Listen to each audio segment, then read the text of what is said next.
can just become hyped for no apparent reason. There was something about that thrill of the chase that really drew me to the Labubu. I think everybody is chasing that feeling of feeling lucky and special. Hey guys, welcome to my channel. I'm Jess. If you love shopping and handbag videos, please like and subscribe to my channel. I also have a membership which you can join. If you click my join button below, I post secret videos for members only. Today I was thinking about hype. I had this quote in my head, don't believe the hype, and I really wanted to talk about this topic because I've noticed that hype over the years throughout my whole life has been kind of magnified on different objects, and I've actually followed the hype, chased the hype many times throughout my life. I guess when I was younger with Beanie Babies, TY, Mondo, I don't know if anyone remembers that, but I was just into collecting things. And I think especially if you're like a millennial or older, we were kind of trained to collect things. I've noticed that actually from watching Pokemon card channels, like people unbox Pokemon cards. Although I don't collect Pokemon cards myself, I really enjoy seeing people's joy when they unbox a rare Pokemon card, like something holographic. They're like, oh my god, and they seem to I don't know if they're amping up their reaction, but just watching somebody unbox something that is rare and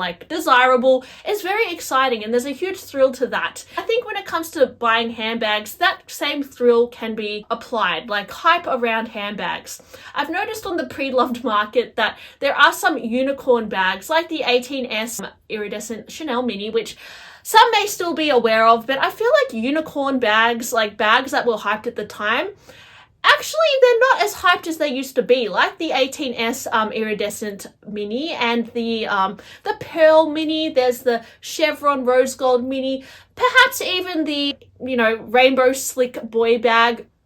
All these bags that, over the years of Chanel, there was always a unicorn bag, one that was very hard to get. If you bought it, you were very lucky. Maybe you lined up for it. Maybe you had a relationship with your essay. And often people would keep these bags as investments, keep them in pristine condition, keep the covers on them and in the box and everything. And I've seen a lot of these well-kept pieces floating around on the pre-loved market, and nobody is really buying them. It seems like sometimes these things that were overhyped, they never really get worn or used because they'll kind of put it on a pedestal of, this is so rare and collectible. But yeah, a lot of them just stay frozen in time, that never really used, just well kept. They're now selling for a premium, but who's buying them anymore? Nobody's buying them because the hype is gone. The hype was there at the time. Perhaps if you sold it within the first few months, the first year or so, you could have been able to do so, but a lot of them are just stuck on the pre-loved market, well preserved, waiting for somebody to buy them to enjoy. But the truth is the prices are so high now that nobody is perhaps willing to pay the price. And when it comes to Pokemon cards as well, you guys, does anyone even play the Pokemon game? I know when I was younger, I tried to play the Pokemon game with my sister and it was very hard. And I know on the cards, it says all the rules and what cards you play, but nobody really plays Pokemon cards. They just collect the cards because of the rarity of them or the hype or the nostalgia around them. And same with handbags. Nobody always necessarily wears the handbag because it's a handbag. They don't play the Pokemon game because they want to play the game. They buy the cards to collect the cards. They buy the bags to collect the bags, but they don't necessarily get worn. And I've noticed this fact as well with Hermes bags, with the Birkin and the Kelly. You see so many well-preserved, hardly worn Kellys and Birkins, and I'm guilty of this as well. When I got my Birkin 25, I was I unlocked a shiny holographic Pokemon card. I felt physically so excited. I have worn this a few times, but I must admit I'm a little bit more precious with this one because it's so hyped and because the value in it, it's said to be a good investment, and it's just one of those pieces that have so much magnitude to it it is so overrated. There's so much energy around one bag, and it's just that energy that I feel drives people absolutely crazy. That energy, when something is hyped, people will go to such lengths to get something that is hyped. And there's actually something quite stressful and dangerous about that as well, which I feel also draws people to these objects. When I was lining up to get a Labubu the other day, you guys, people were going to such great lengths to get this overhyped toy, which I found, for me, there was something about that thrill of the chase that really drew me to the Labubu, but also Labubu, at the end of the day, I think a lot of people collect it. It's because there's hype around it on the internet. And perhaps they saw Lisa from Blackpink wearing it, and that's what made it hyped. Whatever it is, the Labubu is now like, I think, the same kind of feeling, like chasing the Labubu gives you the same feeling as chasing that shiny holographic Pokemon card, or chasing that Birkin, that Kelly, that rare piece that you would be so lucky to get. I think everybody is chasing that feeling of feeling lucky and special and like, you know, I have something that not everyone else can have. At the end of the day, what is the Labubu? Like, does anyone really care about it that much? Or are we just trying to get it because it's like the coolest thing right now? Is it really worth stressing ourselves over buying things that are hyped?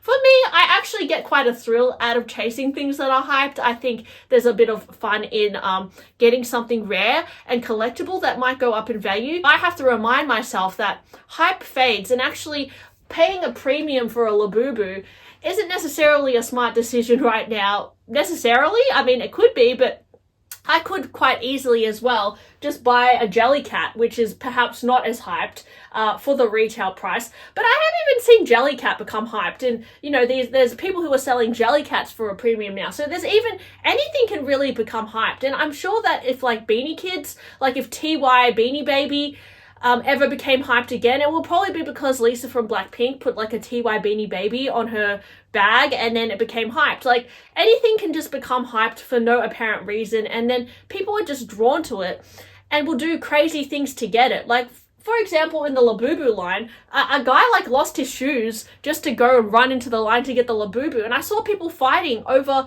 like, you know, who was the top 100 in the line just to get the Labubu. I myself paid a premium to get Labubus, and I got up at 4 a.m. in the morning to get one. I see so many people as well, like, talking about their Hermes journey and spending thousands of dollars to just unlock that Birkin and get it from the store. Even though you can go pre-loved and just buy one from a consignment store, people just want to get one from the store because that's like the thing to do. That's the thing to do that makes you like more special, to get it from the store perhaps. People want to feel special. But at the end of the day, guys, is it worth feeling special just to chase the hype? Like, do we really need to do that to ourselves? Sometimes I feel like it's quite fun. It makes me feel like a little kid again. It's actually somewhat immature, I feel like, to chase hype because it's not logical. And at the end of the day, a Birkin was not like supposed to be a hyped bag, I don't think anyway. It was supposed to be a bag to use as like a baby bag for Jane Birkin to chuck around instead of her basket bag. But quite seldomly people will want to do that to their Birkin because of the hype around it. I found for myself, when I don't chase hype, when I go for things that are really not hyped, they actually suit me more, and they actually become hyped just to me. For example, the other day I bought this Cabas Cellier on the pre-love market, which is very not hyped. There was one in the Hermes boutique available to buy too, but I found this pre-loved for a few thousand under retail. And to be honest, I've already probably worn this more than my Birkins. Like, I've worn it every day because it's lightweight, because it's not hyped, so nobody really can steal this from me. Who would want to steal this bag? And even though it's a gorgeous bag and I appreciate the detail in it, nobody really talks about it. And because it's not hyped, I feel like it's easier for me to wear, and it was much easier for me to buy because it was less than the retail. And, you know, it's just like one of those things that are not hyped. So I feel like sometimes not chasing hype and going for things that not everyone else is drawn to is much easier and much less stressful than chasing things that are hyped, because often you have to question, why was this hyped anyway? Why is this thing becoming so hyped? I think we are so much drawn to the danger around getting this thing, or the emotional turmoil we have to go through to unlock it. It's almost like a self-destructive thing to be drawn to hype. And you know, you can even see it in celebrities. Sometimes celebrities get this kind of energy where people are so obsessed with them, and they themselves can become overhyped, when at the end of the day they're just human beings. You know, it can destroy, like, hype probably destroyed, like, you know, Michael Jackson, Britney Spears, because they were so overhyped.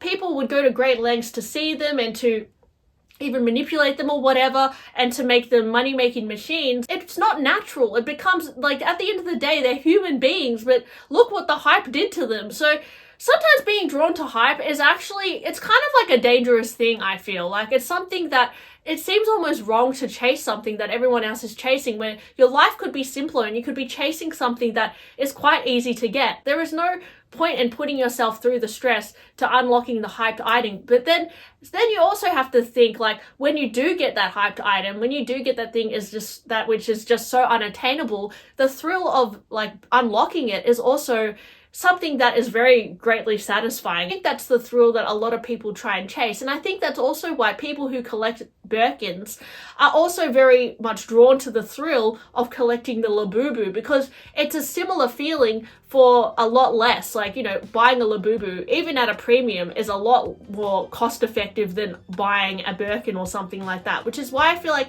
that trend for Labubu has emerged, particularly in like the luxury community, which is just so random. And it does make me question, like, I guess the longevity of the hype around the Birkin and the hype around like the Labubu. I know that there must be a point where the hype fades, right? And they become just forgotten on the pre-love market, like the Chanel Pearl Mini, right? I'm just thinking about hype lately and like reflecting on myself and like whether it's wise to chase hype. I think I will continue to chase hype because I kind of like the thrill of the chase, but I know at the end of the day it's a little bit immature and sometimes it's actually a little bit silly. So let me know, guys, are you drawn to things that are hyped, or when something becomes hyped, do you actually turn your back on it and walk away? Because I think sometimes also if you buy something and it becomes hyped, sometimes the hype can actually destroy the appeal of an item to some people because it becomes too popular and oversaturated.